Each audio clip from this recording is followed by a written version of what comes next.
गुरुवार को अलग अलग संगठन से जुड़े लोग अपनी अपनी समस्या लेकर कलेक्टर कार्यालय पहुंचे और कलेक्टर इलैयाराजा टी से मुलाकात की, साथ ही समस्या के निराकरण की मांग भी की।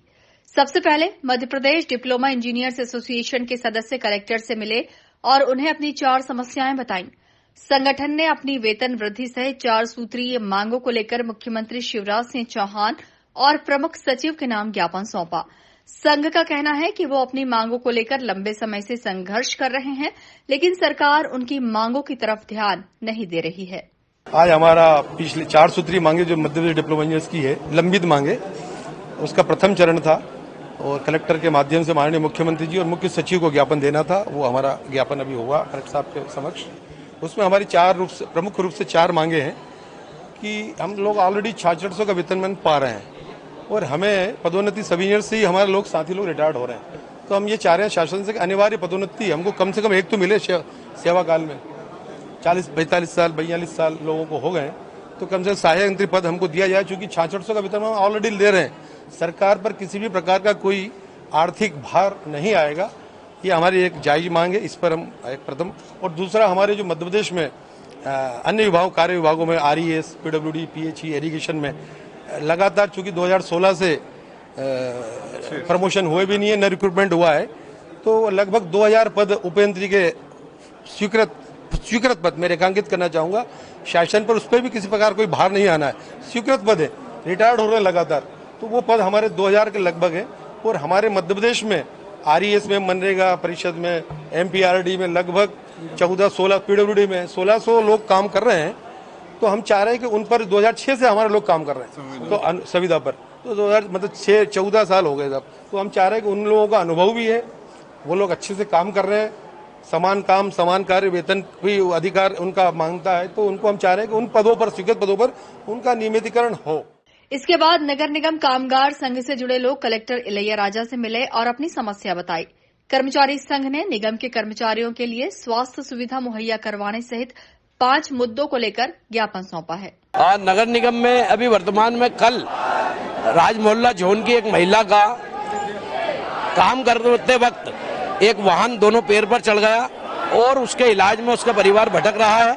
तो आज हम जिला कलेक्टर से मिले और नगर निगम के समस्त सफाई कर्मचारियों का एक्सीडेंटल बीमा नगर निगम द्वारा कराया जाए, यह मांग कलेक्टर के सामने हमने रखी है, माननीय कलेक्टर महोदय के सामने। साथ ही जो अनफिट कर्मचारी जो कार्य नहीं कर पाते हैं, जिनकी स्वास्थ्य खराब रहते हैं, उनको मेडिकल बोर्ड से परीक्षण कराकर उनके पुत्र पुत्रियों को नौकरी देने का, साथ ही अनुकंपा नियुक्ति में सरलीकरण करने के लिए मांग रखी है और सेवानिवृत्त कर्मचारियों को रिटायर्ड होने पर उनके एक परिवार के एक आश्रित को नगर निगम द्वारा नौकरी दी जाए।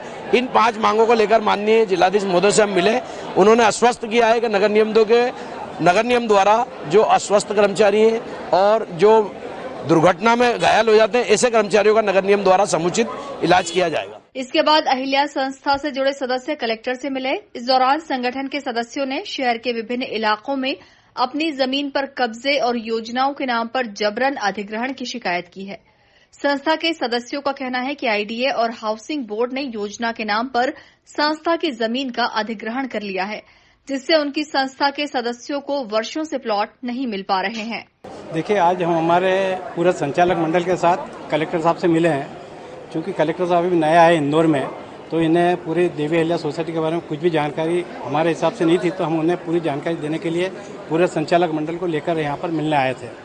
हमने उनसे हमारी जो ज़मीन है उसके बारे में चर्चा की कि पूरी हमारी ज़मीन जो IDA में गई है, IDA में सीलिंग में भी गई है, IDA में 131 स्कीम में, 134 स्कीम में, अलग अलग स्कीमों में हमारी ज़मीनें जो गई है, और उसके कारण हमारे जो सदस्य हैं जो 20-25 साल पहले जिनकी रजिस्ट्री हो गई, प्लाट धारक हैं, उनको प्लाट नहीं मिल पा रहे हैं, उनका काफ़ी असंतोष है। इसलिए वो ज़मीन यदि मिल जावे तो हम हमारे सभी प्लाट धारकों को वो ज़मीन से प्लाट काट कर उन्हें संतोष किया जा सकता है। हमारे पास अभी फिलहाल जो ज़मीन है जहाँ खाली पड़े हैं वो करीब 250-300 प्लाट ही अभी हमारे पास अवेलेबल है, और देने वाले जो पात्र सदस्य हैं वो करीब 1200-1300 है। बाकी पार्ट पेमेंट कोई 3000 है, कोई 1000 है, ऐसे अलग अलग है, पर करीब 1200 सदस्य तो ऐसे जिन्हें हमें फुल पेमेंट भी है, प्लाट का पेमेंट भी है, उन्हें देना जरूरी है। अतिक्रमण भी हमारे काफ़ी जगह पे अतिक्रमण हो रहा है, हो गया है, और पिछले 20 साल में काफ़ी रजिस्ट्री प्लाट जिनकी हो चुकी 20 साल पहले, वहाँ पे 2-2 मंजिले मकान बन गए हैं, और उसके लिए भी हमने कलेक्टर साहब को बोला है कि साहब हमारा अतिक्रमण हो रहा है और इसको भी हटाया जाए। सभी शिकायतों को सुनने के बाद कलेक्टर इलैयाराजा ने जांच के बाद कार्रवाई का आश्वासन दिया है। Bureau report, INN news, Indore.